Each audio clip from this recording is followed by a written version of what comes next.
नमस्कार, मी भावना. स्वागत आहे तुमचं भावीस कुकिंग मध्ये. आज आपण अस्सल खानदेशी भरलेली वांगी बघणार आहोत. चला तर मग पटकन रेसिपीला सुरुवात करूया.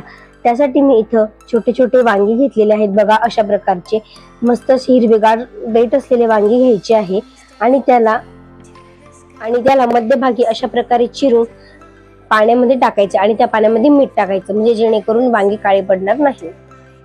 भरलेली वांगींचं सारण करण्यासाठी मी इथं 1 वाटी भाजलेले शेंगदाण्याचं कूट घेतलेला आहे, सोबतच खोबऱ्याचं किस घेतलेला आहे, कोथिंबीर घेतलेली, कढीपत्त्याची पानं आणि अद्रक लसणाची पेस्ट करून घेतलेली आहे. खोबऱ्याचा किस घेताना हा आपल्या सुकलेला जी खोबऱ्याची वाटी असते त्याचा किस करून घ्यायचा आहे. तर एका ताटलीमध्ये शेंगदाण्याचं कूट, खोबऱ्याचा किस, कोथिंबीर घेऊन घ्यायची आहे आणि सोबतच त्यामध्ये सुके मसाले घालायचे आहे, म्हणजेच हळद, तिखट, धने पावडर, आवडीचे गरम मसाले आणि सोबतच तेलाचं मोहन सुद्धा घालायचं आहे आणि मीठ घालायचं आहे. मीठ हे फक्त मसाल्यांपुरतीच घालायचं. त्याचं मोहन घातलं की ह्या सर्व साहित्याला चांगलं एकजीव करून घ्यायचं आहे. सोबतच यामध्ये मी हिंग सुद्धा घातलेला आहे. याने भाजीला खूप छान चव येते, त्यामुळे 1 छोटा चमचा मी घातलेला आहे. तुम्ही सुद्धा माझ्या या पद्धतीनुसार भरलेल्या वांग्याची भाजी नक्की ट्राय करून बघा, तुम्हाला सुद्धा खूप आवडेल. आणि हो, कशी झाली कमेंट बॉक्स मध्ये ते सुद्धा मला नक्की सांगा. हे सर्व साहित्य आपल्याला चांगलं एकत्र करून घ्यायचं आहे. आपण जे तेलाचं मोहन यामध्ये घातलेलं आहे ते सर्व साहित्याला चांगलं लागलं गेलं पाहिजे.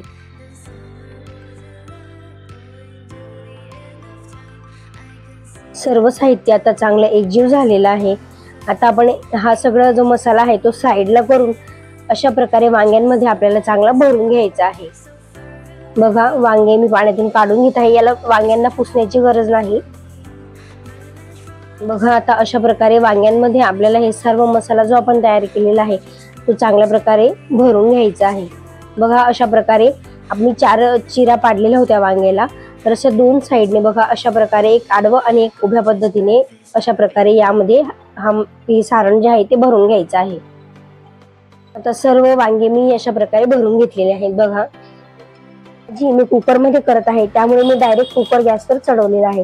आता कुकर मध्ये तेल घालायचं. तेल गरम झालं की यामध्ये जिरं मोहरी घालायची.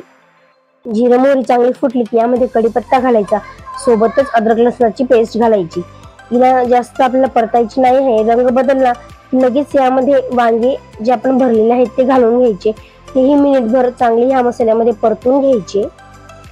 अद्रक लसणाची पेस्ट केली असल्यामुळे ती लगेचच तेलामध्ये त्याचा रंग बदललेला आहे. आता यामध्ये वांगे घालून घ्यायचे आणि ते चांगले परतून घ्यायचे.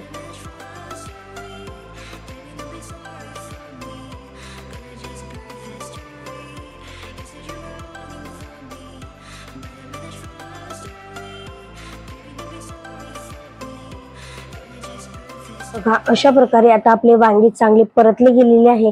आता यामध्ये आपण हे जे उरलेले सारण आहे ते घालून घेऊया. सोबतच यामध्ये थोडं पाणी घालून परत हे वांगे एकदा हलवून घेऊ.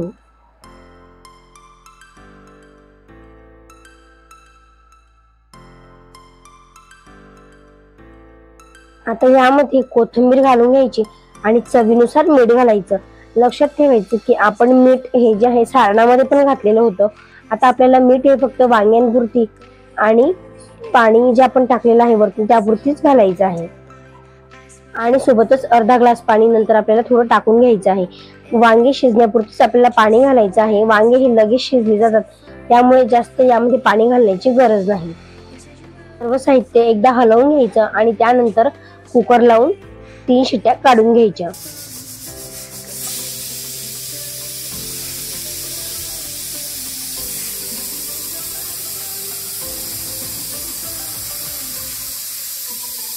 कुकरच्या शिट्ट्या झाल्या की याला हलकसं थंड होऊ द्यायचं आणि नंतर उघडून भाजी काढून घ्यायची.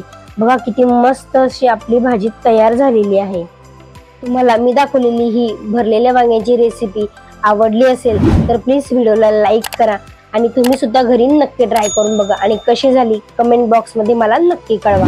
आणि हो, तुम्ही माझ्या चॅनलला अजून सबस्क्राईब केले नसेल, माझ्या चॅनलवर नवीन असाल तर प्लीज माझ्या चॅनलला सबस्क्राईब नक्की करा. चला तर मग भेटूया आता पुढच्या नवीन रेसिपी सोबत.